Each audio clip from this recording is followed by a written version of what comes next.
Режим решил отомстить соседней Литве за поддержку белорусских демократических сил самым варварским образом, открыв границу Беларуси для наплыва мигрантов из Азии. Ответные меры не заставили себя долго ждать, причем на очень высоком уровне. На днях еврокомиссар по внутренним делам Илва Йоханссон заявила, что ЕС допускает приостановку виз для белорусов. Эти слова вызвали широкий резонанс, ведь в стране находится большое количество людей, которым приходится выезжать из-за опасений за собственную безопасность. Однако, как удалось выяснить штабу Светланы Тихановской, информация о приостановке выдачи виз неверна. Народный лидер обратилась в Твиттере к Илве Йоханссон, отметив, что санкции должны касаться режима, а не людей. В свою очередь, еврокомиссар прокомментировала свое заявление, цитата: «Это не затронет народ Беларуси, который продолжит пользоваться всеми преимуществами соглашения, включая низкие визовые сборы. Это хорошие новости для белорусов, а вот режим не сумеет выйти сухим из воды после того, как фактически инициировал гибридную войну». Глава МИД Литвы Габриэлюс Ландсбергис намерен поднять на Совете Министерства внутренних дел ЕС вопрос о наплыве нелегальных мигрантов, а также предложить ввести 5-й пакет санкций ввиду сложившейся ситуации. Отметим также, что к 4-му пакету, который был введен менее месяца назад, присоединяются все новые и новые страны.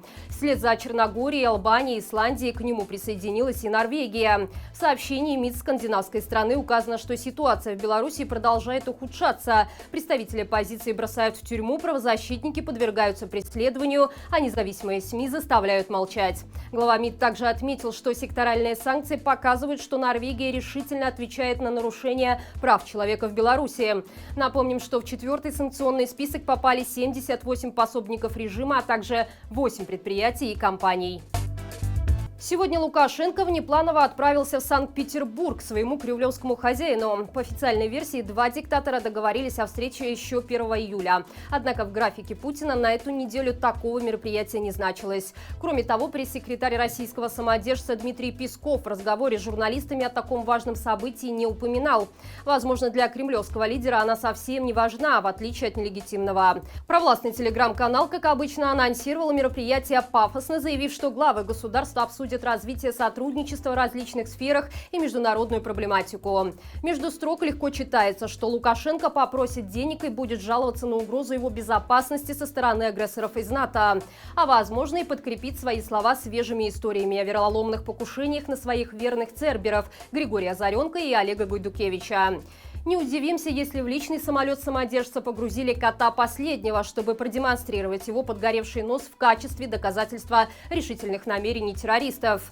К слову, мы готовили сценарий нашего выпуска до того, как появились первые детали встречи, и многие наши догадки успели подтвердиться. Индивидуальный террор против тех людей, которые говорили откровенно. Режимные медиа активно постили весь процесс перелета, перемещения по Питеру и даже неловкое рукопожатие двух нерукопожатых политических изгоев.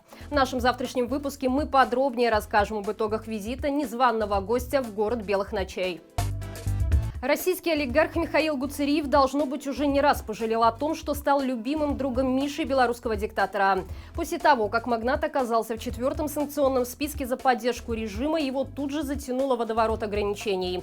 Буквально сразу же французская компания Total потребовала, чтобы получаемые ей партии нефти полностью соответствовали санкциям ЕС. Как известно, ограничительные меры Евросоюза распространяются и на компании, которые принадлежат попавшим в списки людям.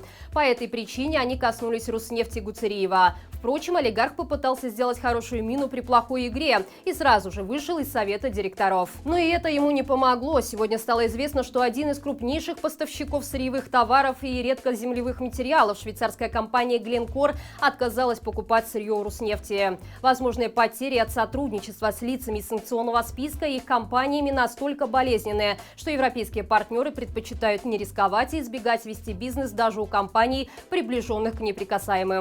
Как это произошло в случае с Гуцериевым? Кто после этого поверит провластным СМИ, убеждающим всех, что санкции – это пустой звук? Звук опустошающихся кошельков друзей диктатора говорит сам за себя. И в продолжении темы нелегальной миграции в Литву сегодня стало известно о том, что перед поездкой нелегалам объясняют, как правильно пересекать границу, где избавляться от документов и что говорить после обнаружения пограничниками.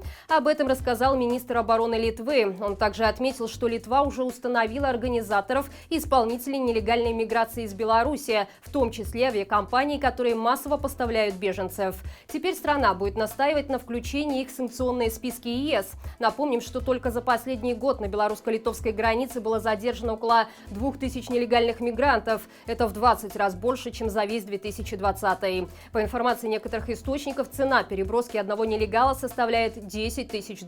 Выяснилось, конечно, что это мощнейшая операция ЦРУ, за которую заплачено $10 тысяч. Лукашенко хорошо известен своей мстительностью, иногда ее результаты вырастают в форменный цирк. Так, сегодня стало известно, что эпатажный музыкальный критик Сергей Соседов не сможет приехать на Славянский базар, потому что его лишили аккредитации. По мнению самого Соседова, это связано с его отказом от участия в жюри белорусской версии международного конкурса X-Factor. В этой истории примечательна ее подоплека. Дело в том, что изначально музыкальный критик согласился на предложение белорусской страны, хоть и был недоволен слишком маленьким гонораром. Однако вскоре он узнал, что его коллегой в жюри должна стать Ольга Бузова, которой за оказанную честь выплатит по разным данным от 200 до 500 тысяч долларов. Этот факт сильно задел Соседова. К тому же он выяснил, что его гонорар еще меньше, чем у режимного трубадура Руслана Лехно.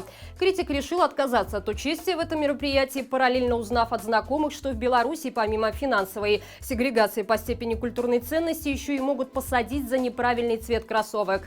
При этом в интервью «Зеркалу» портала Тутбай Соседов честно признался, что если бы ему заплатили как Бузовой, то он был бы готов терпеть все это, цитата, «безобразие». Лишение аккредитации на фестиваль, который журналист посещал почти ежегодно, окончательно переполнило его чашу терпения. Несмотря на то, что Соседов уверен, что Славянский базар – заслуга Лукашенко, неуважение нелегитимного к своей персоне он простить не может. «Больше не поеду в Беларусь ни на какие фестивали до тех пор, пока будет эта власть», заявил экспрессивный шоумен, подчеркнув, что в его сторону показали очень неприличный политический жест. Это неприлично. Друзья, в четверг на нашем втором канале Маланка Лайф в 20:00 пройдет прямой эфир, во время которого вы лично сможете задать свои вопросы штабу Светланы Тихановской, а также обсудим чистки на предприятиях и что делать, если кого-то вдруг хотят уволить за участие в протестах. В общем, подключайтесь, будет интересно и познавательно. Я же прощаюсь с вами до завтра. Всего доброго и живи Беларусь!